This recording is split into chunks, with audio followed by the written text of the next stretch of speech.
Monday, Tuesday, Wednesday, Thursday, Friday, Saturday, Sunday, every day.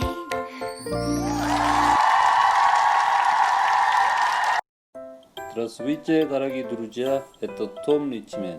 Сегодня я готовлю кашу. Это кашу уже там для пожилым людям и детям очень хорошая, питательная. Корейское название 영양죽. Сначала рис и фасоль замочите в воде 30 минут. Это сегодня ингредиенты, но чуть-чуть трудно, потому что ginseng здесь нету. Если ginseng нету, желтый корень немного добавить нормально. И это гриб, любой гриб можно. Гриб и овощи вот так маленькие нарежите. Мармелад тоже вот так нарежите, готовите. После 30 минут фасоль и рис чисти помоем и слейте воду. 2 большой ложка кунжутное масло в разогретую сковороду налейте. Мелкий нарезал чеснок 1 большая ложка добавите. Рис и фасоль тоже добавите.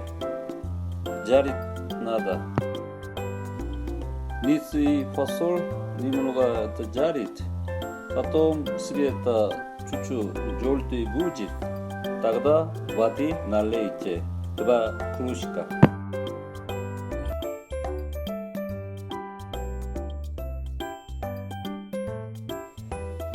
Соль тоже добавите. Большая ложка половину.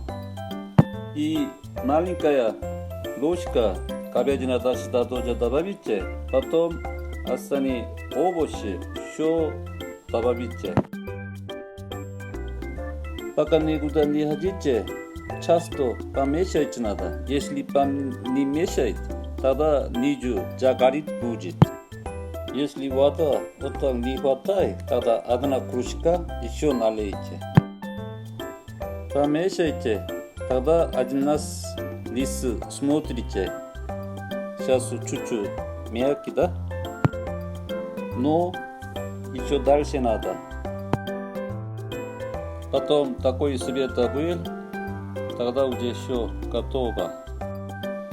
Это блюдо для больных и детей очень хорошая еда. Дорогие друзья, приятного аппетита. Не болейте.